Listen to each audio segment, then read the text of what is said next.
Hi, this is Randal Schwartz, host of Floss Weekly. This week, Dan Lynch joins me. We're going to be talking about Perl, a subject of which I know nothing about. No, just kidding. You're not going to want to miss this, so stay tuned. Netcasts you love. From people you trust. This is Twit. This is Floss Weekly with Randal Schwartz and Dan Lynch.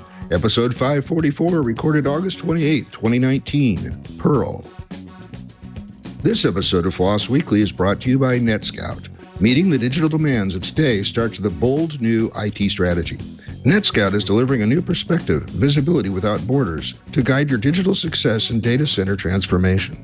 Get seamless visibility and monitoring for performance and security. See how at netscout.com. And by Worldwide Technology. Worldwide Technology's Advanced Technology Center is like no other testing and research lab with more than $500 million of equipment, and it's virtual, so you can access it 24/7. To learn more and get insights into all that it offers, go to wwt.com/twit. It's time for Floss Weekly, the show about free, libre, open source software. I'm your host, most of the time, Randal Schwartz, Merlin at Stonehenge.com, bringing you each week, or as often as I am not sick, the movers, the shakers, the big projects, little projects you may be using every day and unaware of it, projects you might want to download right after this show and play with. I bet today's project is neither of those, actually, just for the heck of it. Joining me once again is my lovely and talented co-host, Dan Lynch. Dan, and welcome back to the show. Hey, Randal, it's good to be back. Yeah, and some of you who are listening on the audio stream or watching on the video stream, or I don't know, somehow picking it up psychically somehow, probably, I have no idea how people pay attention to the show. I notice my throat is a little scratchy today, and I'm not happy with that, but it's been coming on for the last couple days. And it's even more ironic given that I'm going to be at DragonCon all this weekend with 4 panels and talks to give. Excuse me. And so I'm hoping this all clears up before then, because I've got to be on stage. Well, this is a stage too, but it's a smaller stage, a slightly smaller stage. It's about the size of a webcam for me. I am once again at my home in Beaverton, Oregon, my brand new home. Which has no decoration behind me, unlike the old house where I had to make sure that my bed was made. The bed's actually over there, so you'll never see my bed again. It's on the wrong side of the room, thank God, because right now it's all loaded up with all the stuff I'm packing to go on this trip this afternoon. I didn't open the blinds, so I'm probably a little low on light. I'll probably do that during my first handoff. But anyway, so we're going to be talking about a subject that's near and dear to my heart today, Perl. I've heard of Perl. I don't know much about it, but I know we're bringing on somebody who knows a lot about it. Sawyer, who was actually on the show, was that 3 weeks ago? You were on that show, right? I was on that show. It was maybe a couple of weeks ago. I think it was only a couple of weeks. He was on talking to us then, and it's good. It might be our fastest repeat guest. I don't know. You'd be more likely to know that. 2 weeks, is that the fastest gap between going away and coming back? That seems to me, without having to go look it up, that in fact, yes, that's the fastest we've had a guest back. But it's also because we had a gap in the schedule, and I hate gaps in the schedule, and I've got to fill a couple more coming up real soon. So one of the things that Sawyer has been for the last, I'll have to ask him how long this has been, is what has been known in the Perl community as a pumpking. And this means he is ultimately responsible for all of the sort of executive decisions to be made about a release. Pumpkins have been around since the early days. I mean, originally Larry Wall was the original Pumpkin because it was his software, but eventually that became delegated out to other people as we've gone along. And I think it's been, based on the video I just saw that Sawyer did at a presentation at Perl EU, it looks like there's been about 10 different Pumpkins. So what I want to get into today is some of the history of Perl. Obviously, I know that pretty well. In fact, Sawyer even said it in an email. I probably know it better than he does back in the early days. And then I want to talk about the role of a pumpkin. I also want to talk about the role of Perl 6 and how it's affecting Perl 5 development, because there is some overlap there and some interesting things that are going on across that. So Sawyer will be on in just a few minutes. Dan, you want to add anything to that before I talk about today's sponsor? No, I don't think so. Although I'm here for any technical questions, Randal. I've been joking to people all week that if you get stuck, I'm happy to jump in and explain any Perl technical stuff to either of you. Well, it's funny in some of the email exchanges. I said it's always funny because I talk about everything after about 5.12 or 5.14, which I think was released like 10 years ago, as relatively modern Perl because of how long I've been dealing with Perl. I've been working with Perl since Perl 1. Back in the very, very early days. I played with Perl 1, didn't use it too much for things, but when Perl 2 came along, I was really happy with it. Started rewriting my Emacs Lisp scripts in Perl, believe it or not, and my awk scripts in Perl. So Perl 2 was really my first production Perl, I would say. And it's like the baseball guy on Saturday Night Live, Perl has been very, very good to me. So that's all I want to say about that. But before we get into the show and bring Sawyer on, we do have an important message, because this episode of FLOSS Weekly is brought to you by NetScout, accelerating innovation and operational agility that can meet the demands of today's digital world. Starts with a bold new IT strategy. As the pace of change continues to exponentially increase, so too does the risk of failure, raising the stakes for CIOs, architects, and IT operations. Simply put, digital transformation has changed the game, but NetScout has a different perspective, one that is built for the era of digital and data center transformation. It's called visibility without borders. This real-time visibility extends to wherever your technology infrastructure and business applications reside. As the world leader in transforming packet data, NetScout Smart Data delivers high-resolution and continuous monitoring across any network, data center, cloud, 5G, and more. Already in use, monitoring and securing some of the world's most critical commercial and public service infrastructures, NetScout's next-generation level of visibility provides the holistic perspective that IT teams are seeking. See more at netscout.com. That's NETSCOUT.com. And we appreciate their support of FLOSS Weekly. And let's go ahead and re-invite Sawyer. Welcome back to the show. Hey, how's it going? Thank you for having me again. Going well, except for my throat. I'm about to cough, so let me give it a second. This is going to be tricky. I've got to keep hitting my mute button whenever I'm about to lose my throat again. So, yes. I would normally say, at this point in the talk, I would normally say, oh, where are you speaking to us from? It looks like a different room than that spaceship you were in last time. Yes. Yeah, so I'm in a different room. I grabbed a meeting room where I'm at, and it's still, if you remember from 2 weeks ago, I'm in the tallest building in Israel, so it's kind of nice, near the top floor. Nice. And yeah, that's where I'm at right now, in Tel Aviv, Israel.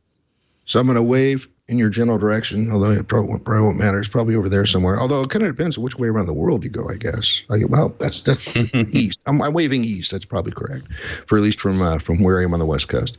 So normally at this point, I would say, so give us the 30,000-foot view. What is Perl, and when would you reach for it? But I think that's probably a really silly question. So let's talk a little bit about your role with Perl, at least over the last couple of years, has been as a pumpking. Can you describe what that role is and what your responsibilities are? Sure, I'll try. So the pumpking is, you could call it the project lead or the project manager, and there are different definitions, but technically it's the person who makes the decisions on what goes in, what goes out, how the language should work, where it should go. I don't do a lot of the low-level implementation. There are far better hackers working on this, but sure. I help manage kind of the overview of the language and where it's going. I help mediate discussions. I help resolve issues. I make decisions on features and on which fixes we need to do and when. I am also in charge of two people who work on Perl as a grant. So I get to review the work and decide with them what to do. And mostly my job is to shut up and listen. And at the end say, okay, this makes sense. or this doesn't, and ask additional questions. Because overall around me, there are people who are very, very skilled. So my job is to listen very carefully and to continue to try and understand the picture and then reach a decision together. Cool. And so most language projects have what they would call a BFDL, the beneficial leader or something. I can't remember what the letters mean. Dictator for Benevolent life. dictator for life. BDFL. That's right. I got the letters out of order. No wonder I couldn't get it right. But this is what's different about the Perl project is that we've decided that, Larry is now the BDFL for emeritus and still has occasional influence on what's happening. But we really do have a leader who picks it up for one or two releases. I wanted to start talking about the release schedule too, because one of the things that I've heard so many times, and you can certainly provide alternate evidence, is that Perl's dead. Nothing's happening in Perl. Tell me what's actually been happening in the Perl release cycle and the kinds of changes we've had over the last 10, 15 years. Sure. And language X is dead is, I think, something that if you've used a language, doesn't matter which, for long enough, then you'll hear that it died. We're still using C, and we're still using C++, and we're still using assembly, and I've heard Ruby's dead, and the Python is dead. Perl's been dead for a very long time. Considering that we make yearly releases that are stable, that's a bit hard to deal with because it kind of contradicts it. At the moment, we released a development version every single month. And once a year, we have a full stable version. We focus a lot on optimizations. We focus a lot on improving the memory footprint, the speed, all of these things. We introduce additional syntax corrections. We remove things that we don't like, that we've deprecated for a long period. So it's kind of the stuff that we've been working on. So for a dead language, it's probably one of the most active ones when it comes to the amount of releases that it gets. And I'm also watching the CPAN, which is sort of Perl's secret gravy. There's so many things in the CPAN, and everybody else is envious of that. I mean, PyPy is coming along a bit, but nothing is really at the level of the CPAN right now. Well, okay, NPM probably is. I when I was writing magazine articles back in the late 90s, I used to look at the recent uploads page of the CPAN, and it was like, maybe 15, 20 items. And then I would, pick out one of those and write a magazine article about it. And now it's like you go to the recent CPAN uploads, and it's like, it's a page and a half long. So how can people say Perl's dead when there's more contribution being made to the CPAN and to the actual Perl releases than before? Well, I think it's hard for me to pin down why things happen. I think it comes into play because first, as techies, we tend to be very competitive. And I mean, one of my favorite experiences of late was just being on the show last time. And I remember telling friends that it was just the feeling of just a bunch of techies talking, and there was no competitiveness. And I really enjoyed it. So it seems like that's part of the fuel for trashing each other's work, which it's a shame because it doesn't really help us. And then the other one is just articles have to be written. So I've been looking at things like the TOB index and people who write articles based on that. And they continuously have articles of language X is going down, it's dead, it's gone. I've seen this on Ruby, I've seen this on Perl, Python, etc. And then another article of, oh, this is on the rise because it went up in the index by 0.30% or by 2%. And it's a shame because none of this really reflects what we're really doing with these languages. In most code that exists, it's very hard to kill code, and it's very hard to stop developers from working with the tools that they feel confident with and they enjoy. And sometimes it would be like that dead language in which they would write all of their new stuff or maintain a lot of their old infrastructure and continuously develop it. So it's weird. But I mean, at the very least, one thing that we get from this is that we tend to be less competitive on the Perl side because, everyone's going to say we're dead anyway. So we might as well just buckle down, do the work that we want to do, maintain the work, the core of the language in the way that we want to. It's been stable for a very, very long time. You can take most Perl code will work between versions that are sometimes 20 years apart. And that's very hard for any language to show except maybe C. So, I mean, this is an achievement that's done through hard work because the language changed significantly, but we've put a lot of effort into making it work, and making it maintainable, making it stable, and adding new features, making it faster, etc. So we get less noise around us, which is it's not bad at all. Well, as I said, 3 or 4 minutes ago, I said there's more Perl work being done. There's more Perl programmers actually writing Perl code today than there was during the .com boom. But the problem of perception is that the internet has gotten a factor of 100 times bigger. So it's a much smaller slice of a much bigger pie. And that gives it the perception that nobody's using it anymore. But I don't know if I said it before the show or whether I said it at the beginning of the show, but the big problem right now is hiring managers aren't able to find enough Perl programmers. There aren't enough people doing that. Part of it is the perception that, I want to be using the latest cool stuff like Ruby on Rails, or I don't even know that's the latest cool stuff, but stuff like that. JavaScript. I want to be coding everything in JavaScript now, and NPM and Node.js and things like that. And Perl's still perceived to be like, your grandfather's car. It's the old clunker that gets going. Is there anything the Perl community can do to combat this, or does it even need to be combated? I think it's a question that we've been asking ourselves for a very long time.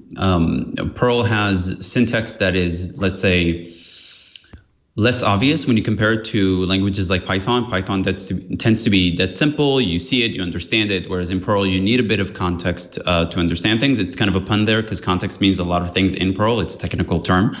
But if we're looking at our image, I think we should maybe focus on a few other things or completely shift focus from changing the marketing of the language.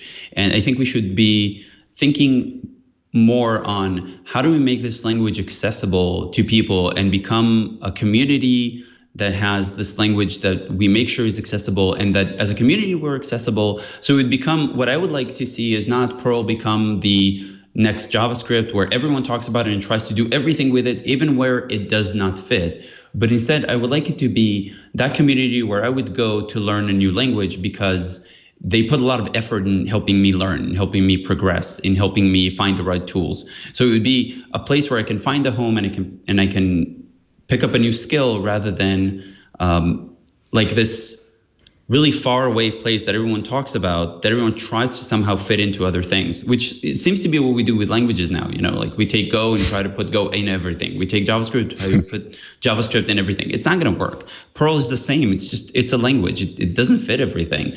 But if it makes you feel good and you enjoy going to the meetings, you enjoy going to conferences, you enjoy picking it up, working with others on it, then I think that's maybe a better quality for a language than one that's at the top of every blog post, It's a really interesting point, because you're right that you can't be everything to everyone.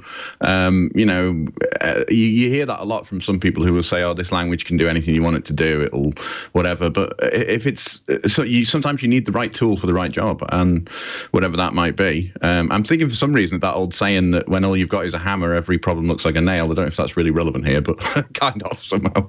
The interesting thing is not to labour the point about this, but I come from outside the Perl world, if you like, and it seems to me as though a little bit the perception of Perl has been affected by the fact that it was the first thing that people were really using on the web. You had your Perl CGI stuff going on, and it was really successful at that, and it almost seemed to suffer a little bit from being the first one through the door, and now people think of it as old and whatever, but it's kept evolving and it's still massively popular. Do you think it suffered a little bit from the kind of rise of things like Rails coming along and just basically being newer, and people thinking newer is better?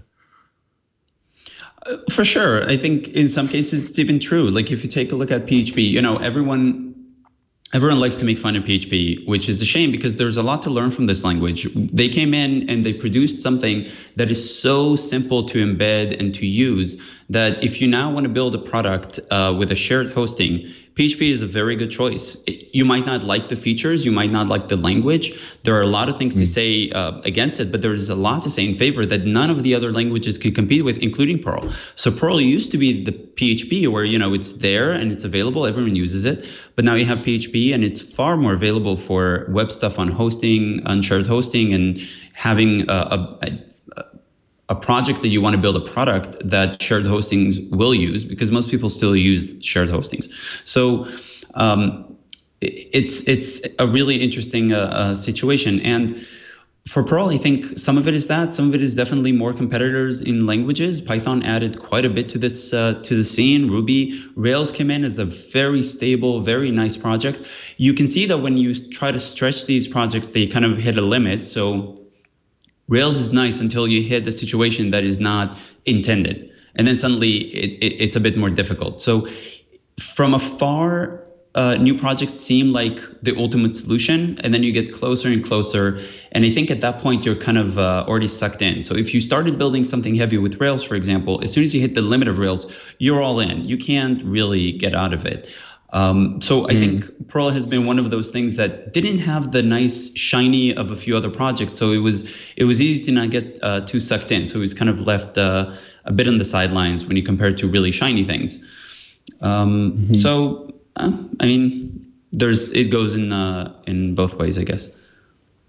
Yeah, and fashion is a fickle business. You can be out of fashion as quickly as you come into fashion, I think. So I'll drop that point there, because I think we can all agree between ourselves that Perl is still cool and still relevant, and no language is ever really dead, I don't think. I still see COBOL and stuff like that around. There's still crazy old languages. Ada, people, the military are hiring Ada developers in the UK. So there's, no language is ever really dead, I don't think. So in terms of modernizing Perl and all that kind of stuff, and the stuff that you're doing now, how does it do for things like WebSockets support and all the newer things that are coming out? You've got a lot of people working on it, so are you constantly kind of looking, incorporating new stuff? So from the language perspective, so I kind of wear, I guess, two hats, because on one hand, I'm doing the project of the language itself, but on the other hand, I do a lot of open source with Perl. So from a language perspective, we try to keep it very, very thin. So compared to languages where they want like batteries included, Perl purposefully does not do that. Because if I were to bundle in a web framework into Perl, and even though we release every year, you can't expect companies to update every year. What if there's a security patch? What if there's a feature that they want, they're missing, and it affects some of their features and syntax? So it's very problematic. It also means that as core developers, we have to maintain it. So it's tricky. Instead, we wanted to make Perl something that could support anything outside of it. And that's how we get CPAN, the Comprehensive Perl Archive Network, which is where we upload all of our modules.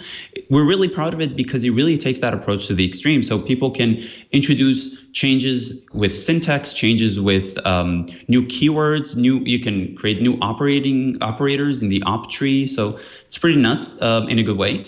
And then if you look at web frameworks, there are a lot of web frameworks. And 2 weeks ago, we sat down, we had a lovely conversation. We were talking about one of them, Dancer 2, and we spoke also of others like Catalyst and Modulicious, and they support WebSockets really well. So the idea had always been to make it possible to use other things without having to change the language.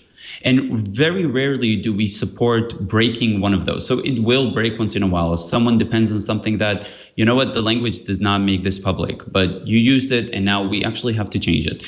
It's rare we submit patches to those projects, but normally the language does not have to change for you to create something completely new and exciting. And that's how we like it. So WebSockets has been available in Perl for a very, very long time because people just added the support for it as a module, as a new framework, as a plugin to one of the frameworks, and so on. This kind of been our policy, and it's very similar to Unix, and I guess in a lot of ways where you want to have a tool that could be piped into a lot of other stuff, so you could create like a nice, really big structure of all of it together. And Perl wants to be that corner cornerstone there that you could just add the different extensions and modules on top of it and build applications on top of that.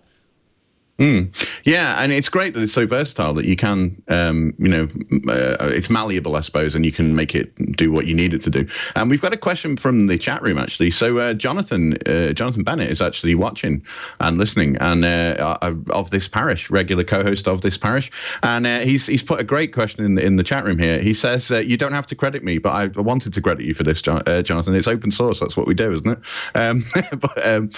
So he's asking about Perl 5 to Perl 6, which I imagine is something you get asked all the time, and Randal kind of mentioned it already, but his question is Perl 5/Perl 6 a problem similar to Python 2/Python 3, where the language is split in a non-compatible way?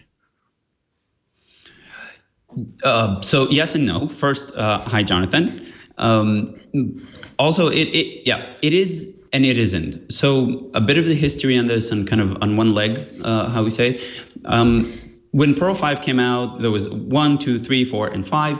And then there was an idea that the language is not progressing in the direction that we want. So we kind of want to change a few things. And eventually they became pretty substantial. Larry Wall, who created Perl, decided, well, let's bring in input from everyone. And he collected all this input and he said, okay, this is going to be Perl 6. We're going to make these big changes. They're going to break. It's going to be the Python 2 and Python 3. And then what happened was that he created a language that was very Perlish, but it was also different in some pretty substantial ways. It also took longer than was hoped to produce this. It started with a spec of a language, so it was a specification, and then you could write implementations of it. Normally, the way Perl is, the way Python is, there isn't really a specification. There's like the first implementation of it. And then hopefully from this, you kind of generate a specification. And then maybe someone else implements another engine for it. But Perl 6 from the ground up was built as a specification that could have multiple implementations. The first one was even in Haskell. There was one in C#. It's fascinating. So at this point, Perl 6 is still very Perlish, but we consider it a different language. So we kind of see it as Perl, a collection of languages where there are two. There's Perl 5 and there's Perl 6. That's why Perl 5 continues to have stable releases separate from Perl 6. The syntax has not been upgraded to Perl 6. The engine has not been upgraded to Perl 6. There are discussions now for Perl 6 on whether it just makes sense to change the name of it. So maybe calling Camellia, which is the name of the butterfly that symbolizes Perl 6. They have a really nice butterfly as the mascot of the language. So this is an idea that came out recently, and they're discussing it. Maybe we want it to be a separately named one so we don't cause confusion between these. It's very hard, I think, as a concept for developers to have a host of languages under one roof. We normally think of them as competitors in different areas. And I think Python had the situation that's similar, but not as difficult, because Python never wanted to continuously develop 2.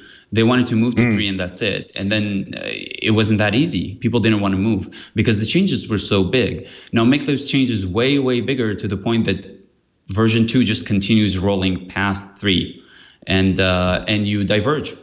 And now the question is, will people be able to handle 2 languages named Python? They're different. One is the old style and one is a completely different thing. And can we do this? And for Perl, it was difficult because it was very hard for people to grasp. I think sometimes even for us as Perl developers, it was hard to grasp. The conferences are together. The communities, they share a lot of people. There's a lot of overlap. I have a lot of friends that are Perl 6 developers, some of the language itself. But it's not that easy as an idea, I guess, in the tech world. And maybe eventually Perl 6 will rename itself. For what it's worth, to clarify, I manage Perl 5, not Perl 6. And it has other people, wonderful people, bright, incredibly bright people. So that's very clear, not me.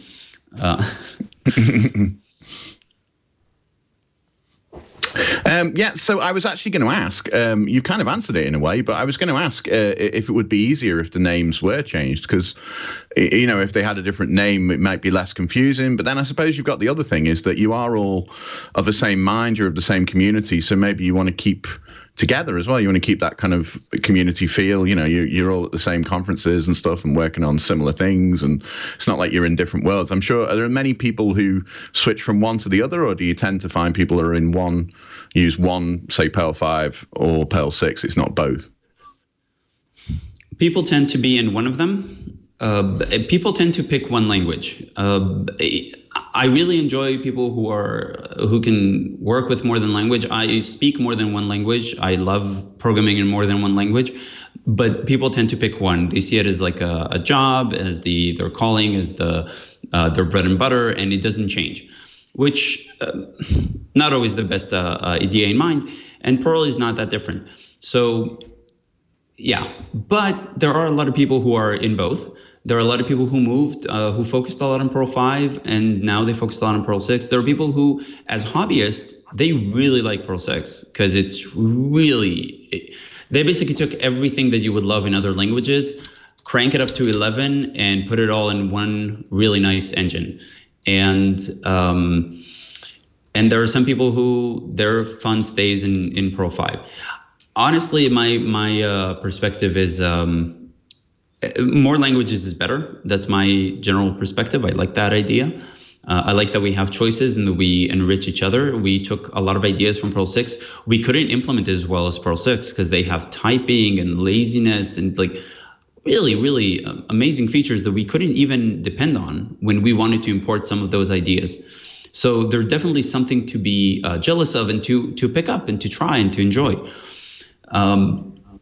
So that's kind of my perspective. I tend to less go in the hating part or angry and upset. Now, whether it should be renamed, I have not made a decision on it. I was asked about it, and I haven't made a decision.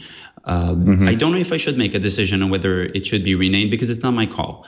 Then the question comes out is if Perl 6 decides, okay, you know, we don't like using this term, we're going to pick Camellia, we're going to pick some other name.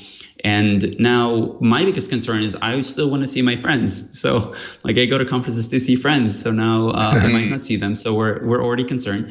But the other question is, so what happens to Perl 5? We can't use Perl 6, that's taking, but should we upgrade to Perl 7? Should we continue with these bumps that Python really wanted to keep between 2 and 3, and then had to kind of wait a little bit, like to 8? And so do we keep going that direction? We'll reach PHP, that is at version, I think, 7 at the moment. So can we skip a version? Other languages have, maybe we can too. I haven't resolved those. Eventually it will be my call, I guess, but I'm hoping to delay this as long as I can.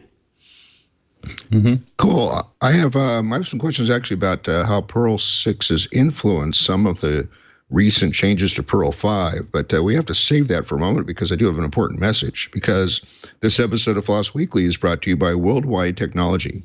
WWT began building the Advanced Technology Center 10 years ago, and it has grown exponentially. The lab contains more than $500 million in equipment. It's like no other testing and research lab.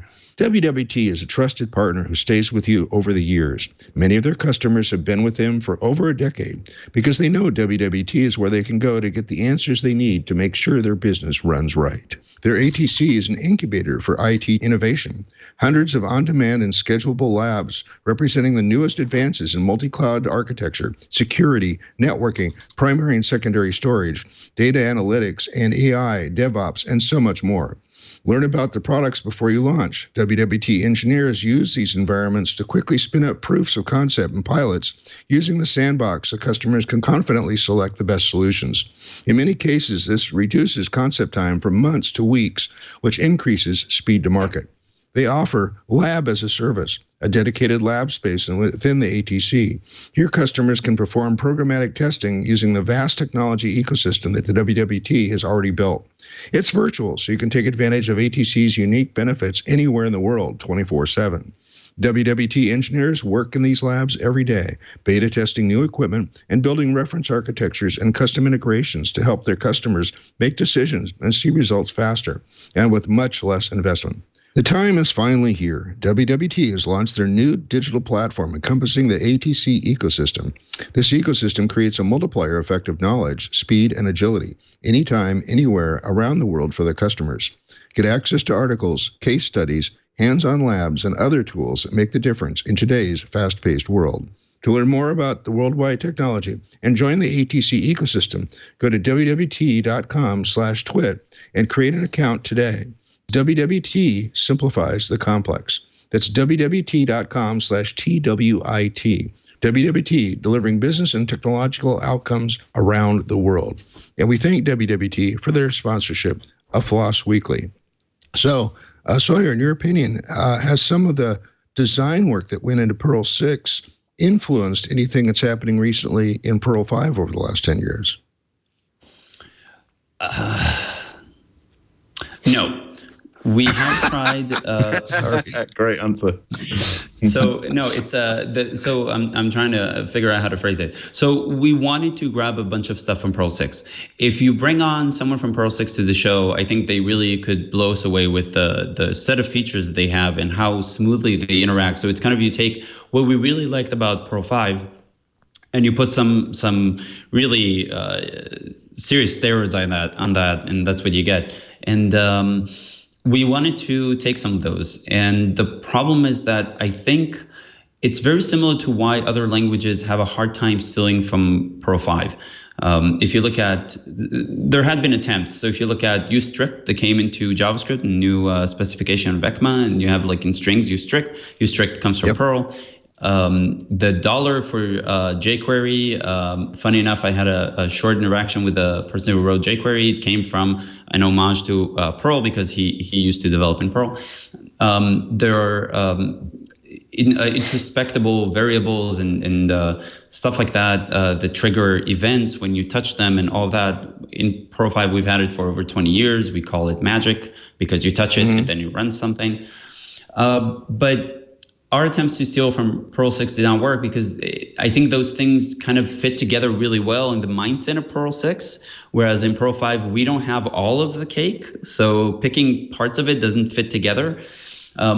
We had a very famous attempt that was called Smart Match. The idea is that you could have two different variables and you could use one operator to compare them. So you have maybe a variable that contains one element and a variable that contains an array of elements. You could compare them. And then the comparison would check if this is within this. For example, what if you have a key value? So what we call a hash, or other languages might call a dictionary or a hash map. Then what would you do then? It would check that it's one of the keys, or would it check that it's one of the values? Or, well, it depends on whether it's on the left side or the right side. And what happens if it does have what we call magic, in which when you access it, it actually triggers some code to give you an interface for the values inside. What would you do then? What if you put it as a string? There's just so many. And when you look at Perl 6, they have types. They have static types, full static types, which is great. So they can do those sort of things. We can't. So this feature was hailed at the beginning as like, oh, this is going to be wonderful. And then we started using it. It's like, oh, wow, edge cases galore. Like this was tricky, very tricky. And we slowly dumbed it down to basically say, if we wanted to be consistent and clear, especially if we wanted to be clear and not, like a big table for you to look up and say, oh, it's going to do this thing, then we had to dumb it down. And Perl 6 does not have to do this. So that was not successful. One thing that we do have that was very successful is Perl 5, you can find a very smooth, very capable, strong, robust object-oriented framework. It's called Moose. Moose. It was written by Stephen Little, and he basically saw what Perl 6 provides as objects and was like, I want this thing. And he picked it up and he wrote it as an extension in Perl 5. It's a module, you just load it. I think it's a good example of how Perl provides the basics for you to be able to put on top of it whatever you want. So it has attributes, it has constructors, it has lazy attribute, it has lazy builders, it has coercions, it has typing, it has so many different things that you would look for like a modern language to have those features, but Perl 5 has them. All you have to do is at the beginning of your code, right, use Moose, and that's it.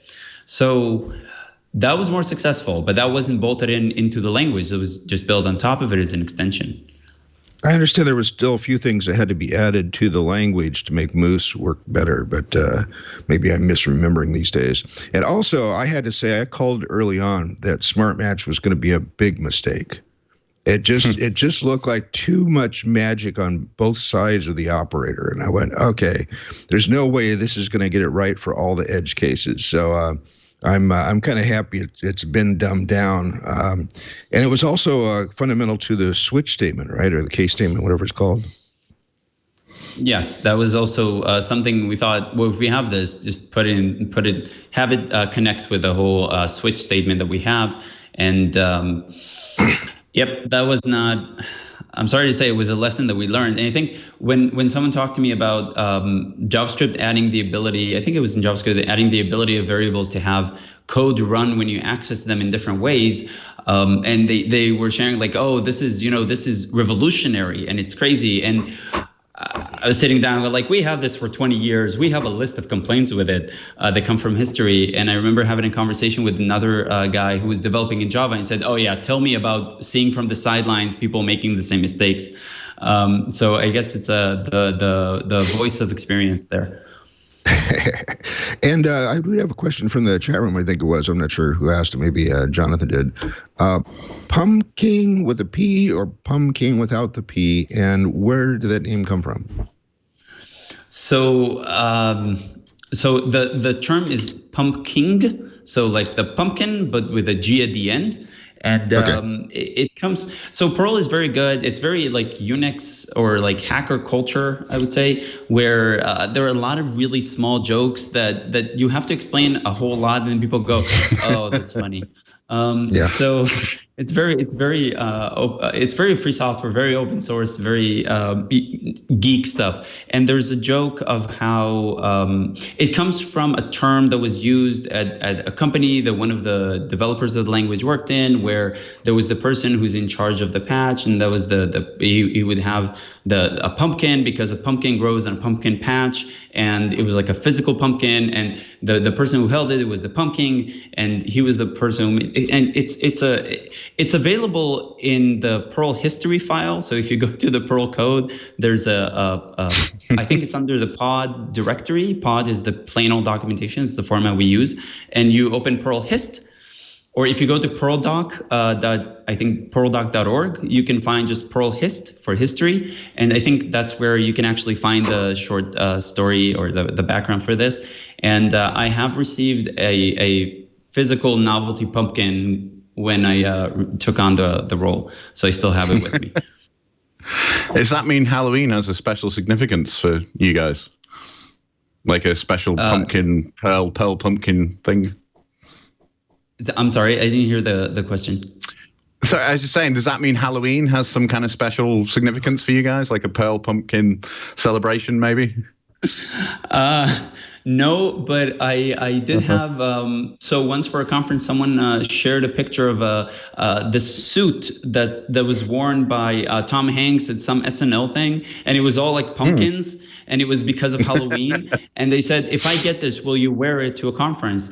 And I went like, oh, sure, get it, I'll wear it. And they did get it. So there is a talk online on YouTube where you could see me fully dressed in a silly suit that's all pumpkins. So that's awesome. Yeah, I like that. Stuff. Yeah, and it was funny. You were talking about the hacker jokes and all that before. Jokes are always better when you have to explain them, aren't they? I find anyway. When you have to really go through a list of what it means. We get that in every language, I think.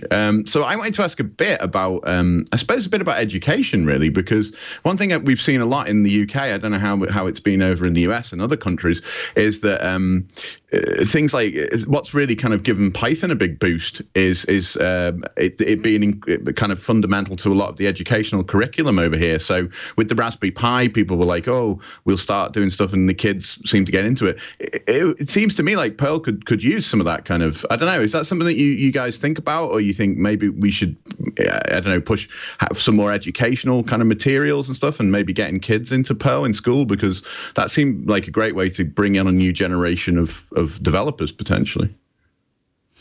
Yeah, I think that's actually a very good avenue for languages as a whole. I think for if you work on a language, a good question to ask yourself is not whether The language is easy for you to learn. The question is it easy for you to teach?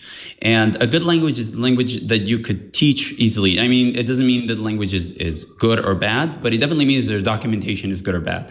And if you want this language to be used, in a sense, you do have to grow the next, I don't want to use the word crop, but maybe the next generation of developers to use your language. And that means, reviewing the documentation again. That means thinking of what other tools are there. Maybe it's not like documentation in a file. Maybe it's a website, or maybe it's not a website. Maybe it's a video. Maybe it's not a video. Maybe it's a course.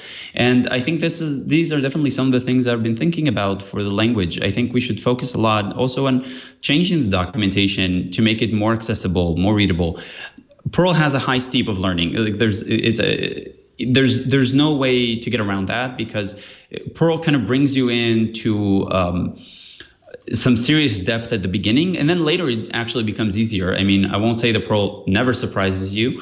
Any language kind of would, but at the beginning you pay like a big cost, and from that point on you're happy mostly.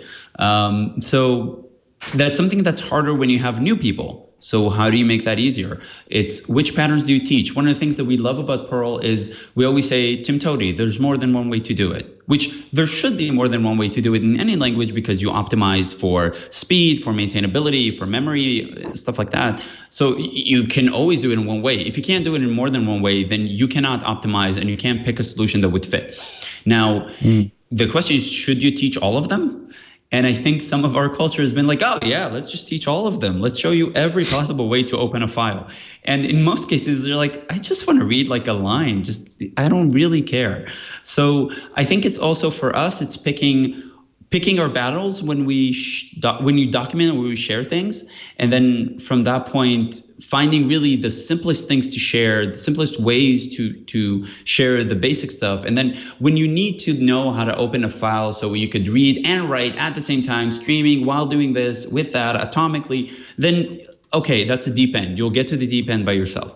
But opening a file should not be like a day's lesson. So I think that's something that we're still learning, because Perl has like a really strong hacker kind of history, where it was one of those tools that one of the most fun things were just to write with a lot of sigils and a lot of symbols, and no one can understand. And we used to have golfing competitions, which is great, it's fun and it's funny, but you're not going to teach that, right? So hopefully no.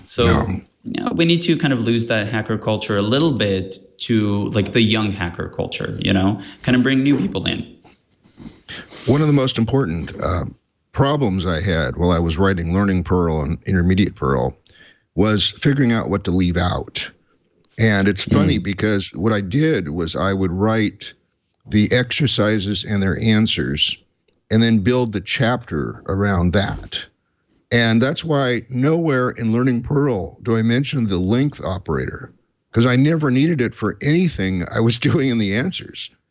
And I remember seeing a question on one of the chat rooms somewhere, does Perl have a length function? And I went, if all they read was Learning Perl, they probably wouldn't ever know that there's not a length function, So I think that addresses what you're saying, is that in order to do a good tutorial book, you have to know what to leave out.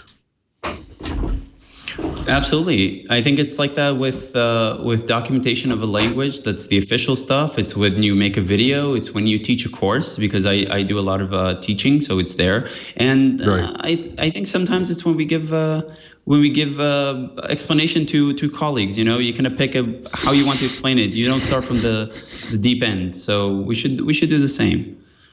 Well, it's like one of the triggers for creating Learning Perl or Programming Perl, I think it was, is that when Larry released Perl 4 in the online documentation, gone from 20 pages to 60 pages, and somebody actually followed up to that saying, Larry, there's too much documentation.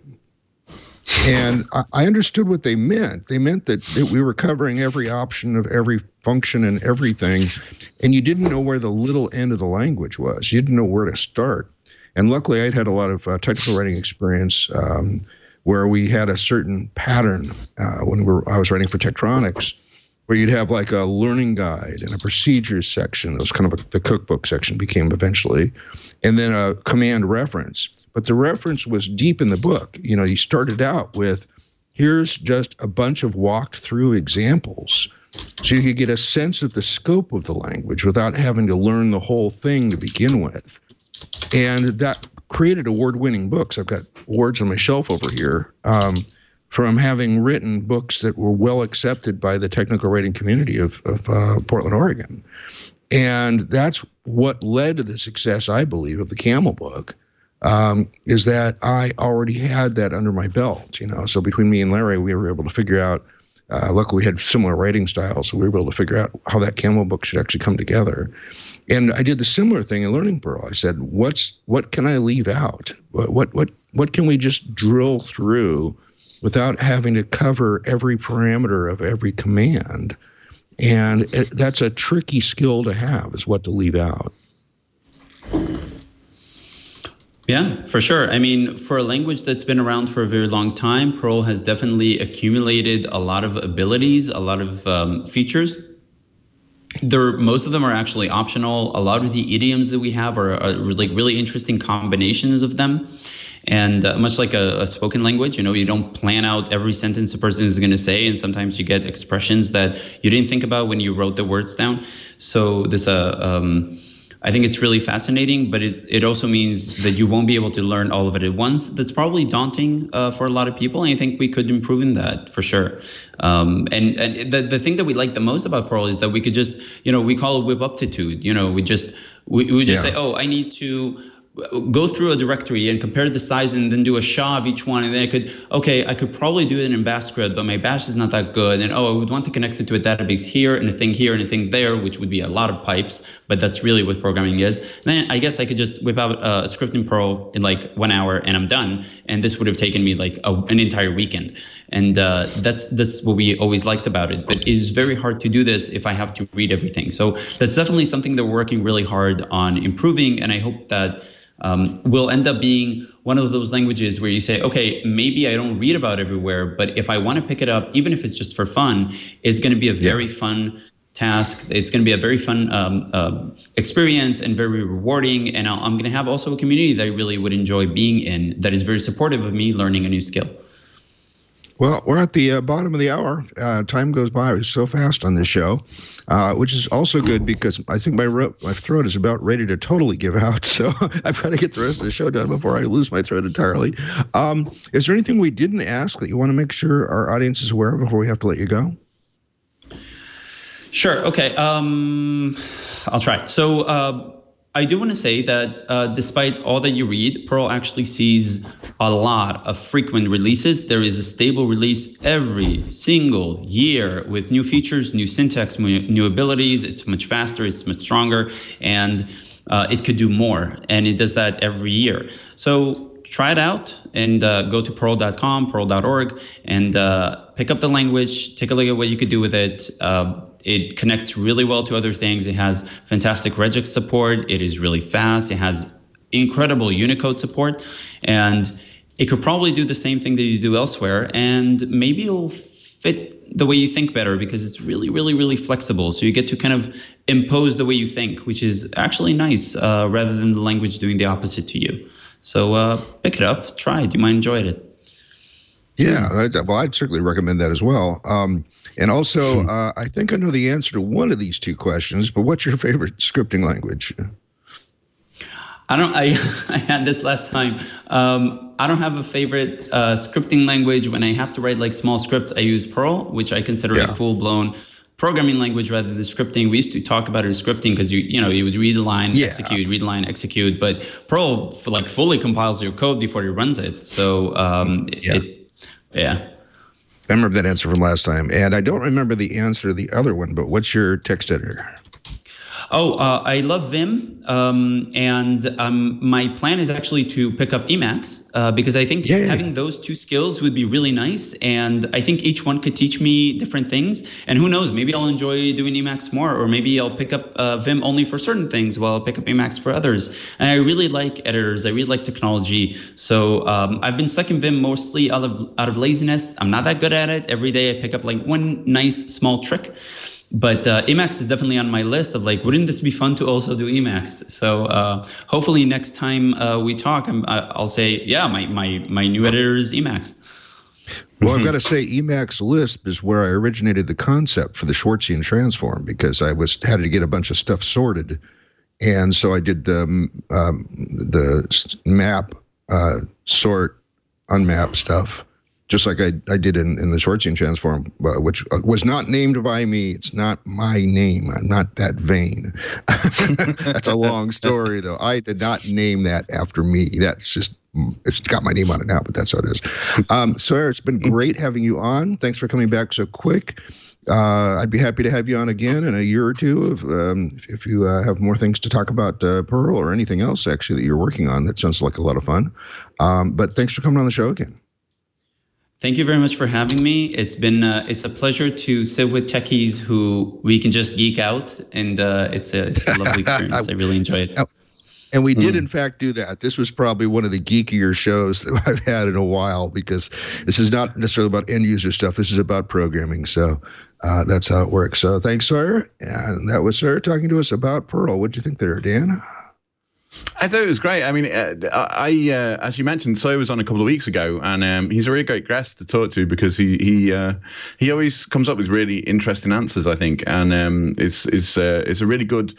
I don't know if figurehead's the right word. That may be unfair to him. I don't know if he wants to be called that, but a great kind of leader for Perl 5. I think right now, I think he's a good person that people can look at and you know and say that he's kind of pulling things in the right way. That's not to say that they don't have arguments. I'm sure they do over certain things, but all joking aside, Perl, it's not something I use a lot, but that's mainly just because of circumstance and the fact that I happen to be sucked into PHP at a key time and other things. But it's a great language, and I have actually played around with it since doing this show with you, Randal. So you've got a bit to blame for that. I've played around with some of our Perl, some of the projects we've had, guest projects like Mojo-licious and things like that in Perl. So yeah, it's still a great language, and as you said, still very much in demand in the in the employment world. Yep. And in case you need to learn more about Perl, I can recommend a couple good books. So we'll just leave it at that. Not that my name is on the front cover or anything. That's not why I'm recommending it. I'm recommending it because other people say they are good books. All right. So like I said, we're running up against the clock here. So let me go ahead and talk about who's coming up next. Not much. It means I got to send out a flurry of emails this weekend while I'm at DragonCon. Try to get some more slots filled. Next week is PyPy security. So we're going to be talking about PyPy, which is the Python equivalent of Perl. Python equivalent of CPAN. There we go. Let's get some straight language here. And then just added to the schedule, something you might know a little bit about, Dan, OggCamp. What's that all about? Yeah, so I'm going to be on with Simon to talk about that in a couple of weeks. It's a UK event that we're running, 2-day event coming up in October. Go to oggcamp.org if you want to find out more, and we'll go deep into that on the show in a couple of weeks. Yeah, let's not do the whole show now. We don't have time. So, yes, nor do we have Simon, so we'll just leave that for that. Again, if you have a suggestion for who should be on this show, I would really appreciate it, especially coming up. I don't have many slots filled. If you go to twit.tv/floss, that's the homepage for this show. Linked from there is a link that says upcoming guests. Go there, and if we're not already talking to somebody that you want on the show, please have the project leader or the community coordinator email me, merlin@stonehenge.com. My address is on that page, so you don't have to write that down or remember it. It's all right there. We do have a live stream at 9:30 a.m. Pacific time on Wednesdays when we tape the show at live.twit.tv. We took a number of questions from there today. Mostly from Jonathan Bennett, I think. So, yeah. Thanks, Jonathan. You can follow us at Floss Weekly on Twitter. You can follow me at Merlin, MERLYN on Twitter. And coming up this very immediate weekend, I'm going to be in Atlanta. I'm flying a red-eye tonight, so I'll be sleeping on a plane. sleeping on a plane. And then I get in at 6 a.m. in Atlanta, and I can't check into my hotel until 2 p.m. So it's going to be interesting time hanging out at the airport for a while. We'll see how that all works out. And we'll see if I can stay awake. Lots of Diet Coke. Okay. And then immediately following that, I'm going to be down in Tijuana. So the next couple shows are going to be done from the Tijuana kitchen set. Then I'm flying from there to All Things Open in Raleigh, North Carolina in mid-October. I believe the code is still active. If you go to the registration site for All Things Open, which is a huge, it's like 5,000 people. It's a huge event. And it's in the convention center there. It fills up everybody at the convention center, something like 30 tracks.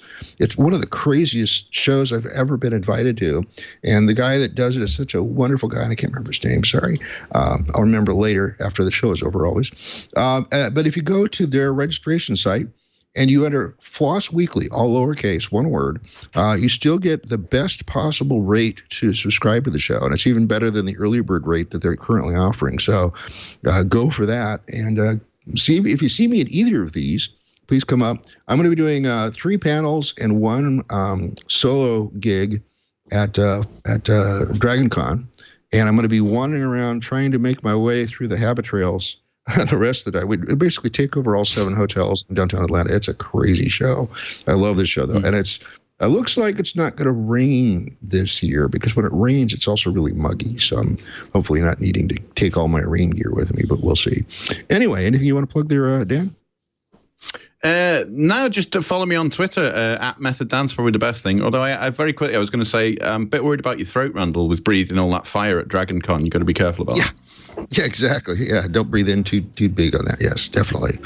All right, great. Well, Dan, thanks for joining me once again. And I'm trying to think of anything else we got to say. That's it. We'll see you all again next week before my throat goes away on FLOSS Weekly.